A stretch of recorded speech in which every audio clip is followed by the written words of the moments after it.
Hello friends, मैं doctor Sandeep Bhasin Carewell medical centre से।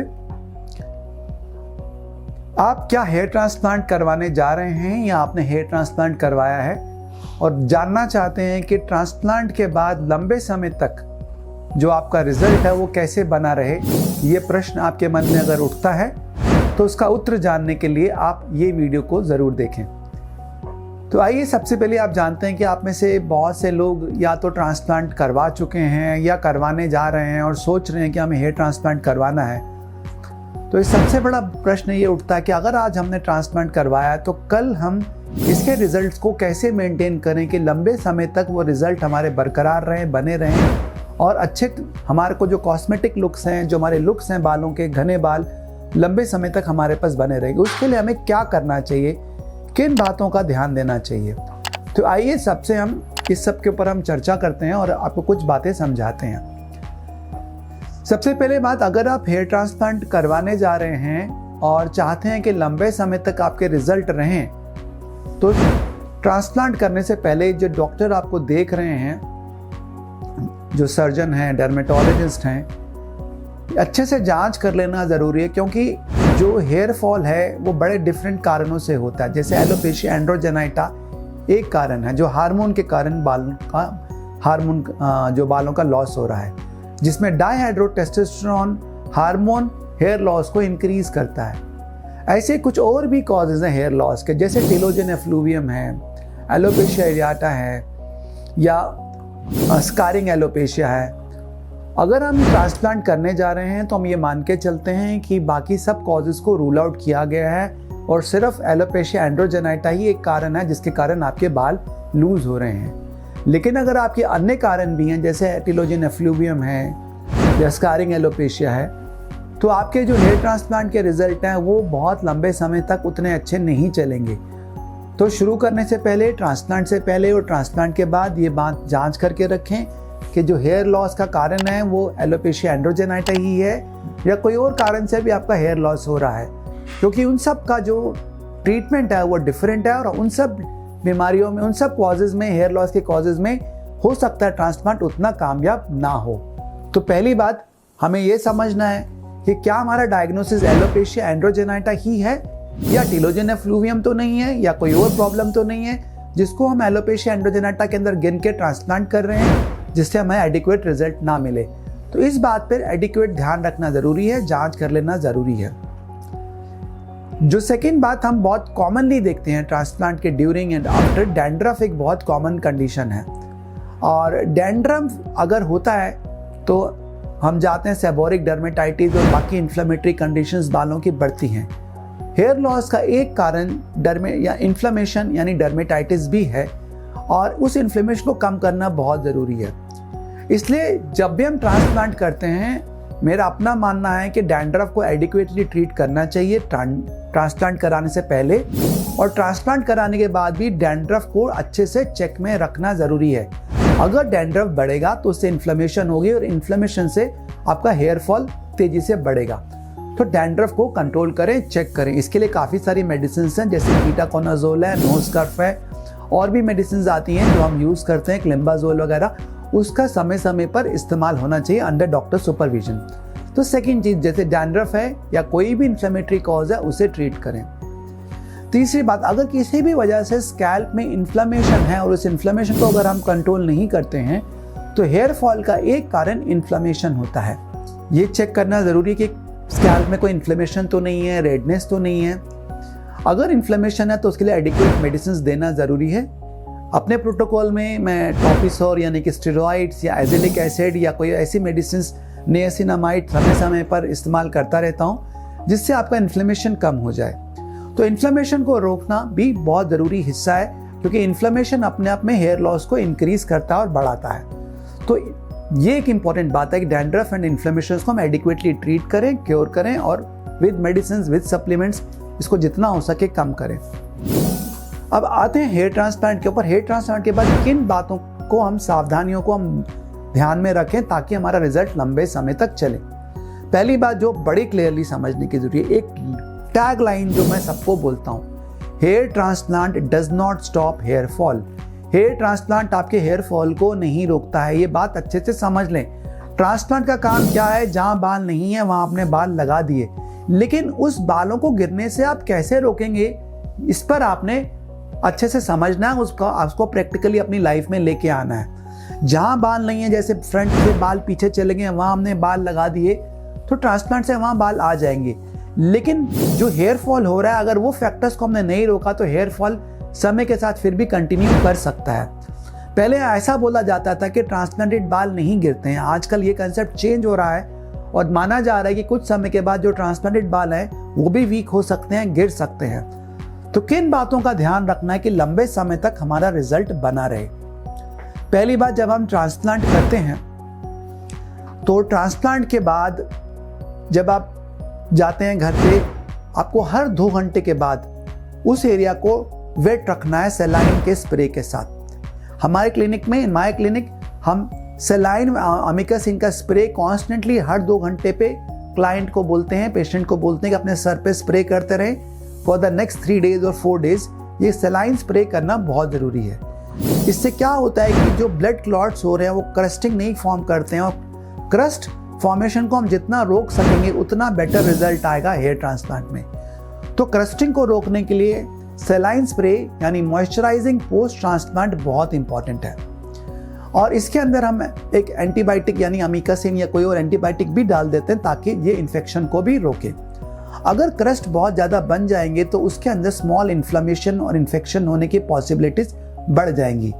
तो एक तो पहली बात, क्रस्टिंग को रोकना ज़रूरी है, तो उसके लिए हम सेलाइन स्प्रेज एडवाइस करते हैं जो हर 2 घंटे पे करना चाहिए, कम से कम 3 या 4 दिन ट्रांसप्लांट के बाद।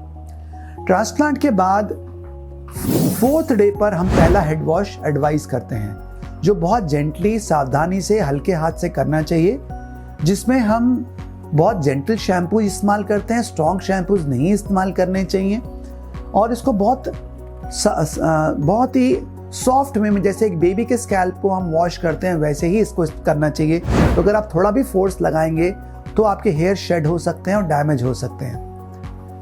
इसके बाद जो सेकंड हम हेड वॉश अपने सुपरविजन में करना पसंद करते हैं, that is on the 10th day after transplant. तो 10th डे पे एक सेकंड वॉश होता है। इस दिन भी प्रॉपरली शैम्पू के साथ बहुत सॉफ्टली वॉश किया जाता है ताकि हमारे कोई भी जो ग्राफ्ट हैं वो लूज ना हो। नॉर्मली जो ग्राफ्ट हैं इनको एंकर होने में, जुड़ने में 10 से 15 दिन का समय लग जाता है। तो ट्रांसप्लांट के बाद पहले 15 दिन बड़े क्रूशियल होते हैं, जिसमें हेयर लॉस को रोकना बहुत ज़रूरी है। मैकेनिकल लॉस, एक्सीडेंटली टच करना, पुल करना, कोई भी ऐसी चीज़ करने से हमारा हेयर लॉस हो सकता है। तो पहले 15 दिन आपको कोई ऐसी एक्टिविटी नहीं करनी है जिससे आपका हेयर फॉल बढ़ सके। इसका मतलब क्या, आपको स्क्रैच नहीं करना है, आपको जो आपने कैप लगाई हुई है, अगर सर्जिकल कैप लगाई है तो बार बार उसको उतारना और लगाना नहीं है। उसको लगा दिया तो 3 दिन के बाद ही उसको हटाएंगे आप। ड्रेसिंग हो रखे तो 3rd डे से पहले ड्रेसिंग को नहीं टच करेंगे। आप जितना पॉसिबल है जैकेट्स और शर्ट्स डालेंगे। स्वेटर्स या कार्डिगन जिसको सर के ऊपर से निकालना पड़ता है उनको अवॉइड करेंगे, क्योंकि अगर हमने ऐसे कपड़े डाले हैं जिनको सर के ऊपर से निकालना पड़ता है, जैसे स्वेटर्स होते हैं, बनियान होती हैं, ऐसे कपड़ों से ग्राफ्ट को डैमेज होने का या लूज होने का पॉसिबिलिटी बढ़ जाती है। तो ये तो हमने बताया कि कैसे सेलाइन वॉश करना, हेड वॉश करना ज़रूरी है। 15 दिन के बाद आप नॉर्मल हेड वॉश कर सकते हैं, नॉर्मल शैम्पू के साथ कर सकते हैं, और तब तक बाल काफ़ी जुड़ जाते हैं तो फिर इतना प्रॉब्लम नहीं होता है। लेकिन फर्स्ट 15 दिन तक आप बालों का बहुत ध्यान देना ज़रूरी है।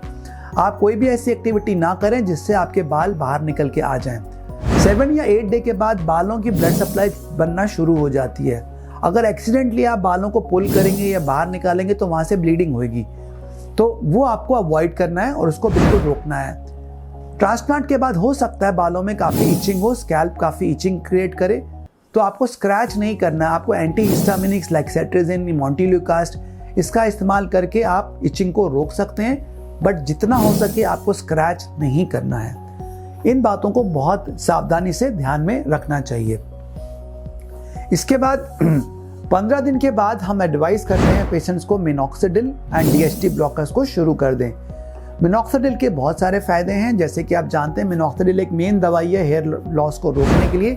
ट्रांसप्लांट के बाद ये ब्लड फ्लो को बढ़ाती है, जो बाल हमने लगाए हैं उनका ग्रोथ बेटर होता है, उनका रिजल्ट बेटर होता है, और जो आपके एडजेसेंट नॉर्मल नेटिव हेयर हैं जिन पर ट्रांसप्लांट नहीं किया उनको भी ये गिरने से रोकती है। तो मिनॉक्सिडिल के ड्यूअल एडवांटेजेस हैं। ट्रांसप्लांटेड बालों की डेंसिटी बेटर आती है और जो नॉर्मल बाल हैं उनको गिरने से रोकती है। तो नेट रिजल्ट ये होता है कि हमारी ओवरऑल डेंसिटी बेटर होती है, हमारे रिजल्ट्स लॉन्ग टर्म पे बहुत अच्छे चलते हैं। 3 मेडिसिन मैं बहुत ज़रूरी एडवाइस करता हूँ लोगों को लंबे समय तक लेनी चाहिए। 1 is minoxidil, 2nd is some DHT blocker जैसे फिनास्टेराइड है या ड्यूटेराइड है, 3rd are some vitamin and minerals जो हेयर ग्रोथ को बढ़ा सकते हैं। उसमें बहुत सारी हेयर विटामिन है जिसमें बायोटिन है, जिंक है, आयरन है, इस तरह के बड़े सारे सप्लीमेंट्स है, कॉम्बिनेशन है। ये बहुत सारी कंपनीज़ के जैसे हेयर फैक्ट है, कैराग्लोमेन या ईवा है और एंड्रोएनाजन है, ऐसे बड़े सारे सप्लीमेंट्स आज अवेलेबल हैं, उनको आप ऐड कर सकते हैं विद योर डॉक्टर्स कंसल्टेशन। तो ये सप्लीमेंट्स आपको लंबे समय तक लेने हैं। हेयर पेप्टाइड्स बहुत इफेक्टिव होते हैं। आजकल प्रो कैपिल है, एनागेन है, इनका कॉम्बिनेशन मिनटॉप प्रो या कोई और कैराग्लो एडी करके ऐसे बहुत और भी कॉम्बिनेशंस आ रहे हैं जिनको आप दे सकते हैं जिसमें पेप्टाइड्स आपको मिल रहे हैं। तो ये पेप्टाइड्स आप ऐड करें। ये मेडिसिन अगर आप लेते हैं, कंटिन्यू करते हैं, स्पेशली मिनॉक्सिडिल में DHT ब्लॉकर अगर आप कुछ नहीं लेते तो कम से कम इन 2 मेडिसिन को आप जितने लंबे समय तक लेंगे उतना आप हेयर फॉल को रोक पाएंगे। इन 2 मेडिसिन को आपको ज़रूर लंबे समय तक लेना चाहिए, स्टॉप नहीं करना चाहिए।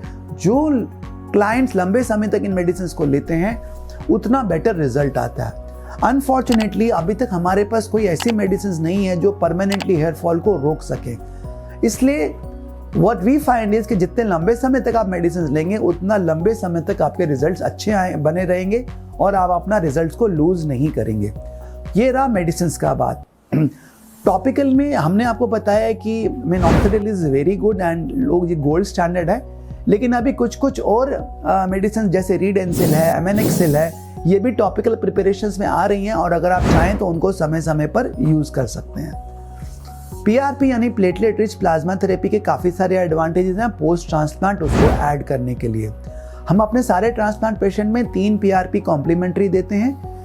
PRP जो है ये आपकी बालों की ग्रोथ को बढ़ाता है, डेंसिटी को बेटर करता है, बाल बेटर हो जाते हैं, डोनर एरिया को भी बेटर करता है और हेयर फॉल को रोकता है। सो दैट इज समथिंग कि हम PRP यानी प्लेटलेट रिच प्लाज्मा थेरेपी और LLT यानी लो लाइट लेजर थेरेपी को अपने सारे क्लाइंट्स को कुछ सेशन ज़रूर देते हैं जिससे हमारे रिजल्ट ऑप्टिमल होते हैं और बेटर होते हैं। तो इसको आप ऐड करें तो बेटर है, इसको आप कुछ सेशंस लें तो बेटर है। और 1 साल के बाद आप बीच बीच में PRP और LLT लाइट के कुछ सेशंस को रिपीट करते रहें ताकि लंबे समय तक आपके रिजल्ट्स बने रहें। इसके साथ जो बहुत ज़रूरी चीज़ है जो हमको समझना है कि कुछ चीज़ें जैसे अल्कोहल है, स्मोकिंग है, लैक ऑफ स्लीप है, स्ट्रेस है, ये हमारे हेयर फॉल को बढ़ाता है।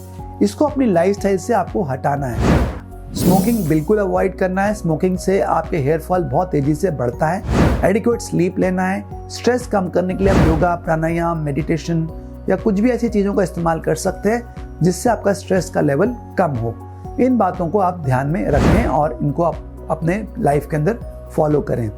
तो ये सारी बातें अगर आप एडिक्वेटली फॉलो करते हैं, एक चीज़ और कुछ मेडिसिन हैं जो हेयर फॉल को इंक्रीज कर सकती हैं। कभी कभी आपकी कुछ ऐसी मेडिसिन चल रही हैं जो आप नहीं जानते हैं जो आपका हेयर फॉल इंक्रीज कर सकता है। तो अगर आप और भी कोई मेडिसिन ले रहे हैं या मेडिसिन इस्तेमाल कर रहे हैं तो उसको बहुत ध्यान में रखें क्योंकि कुछ मेडिसिन अपने आप में हेयर फॉल कॉज कर सकती हैं।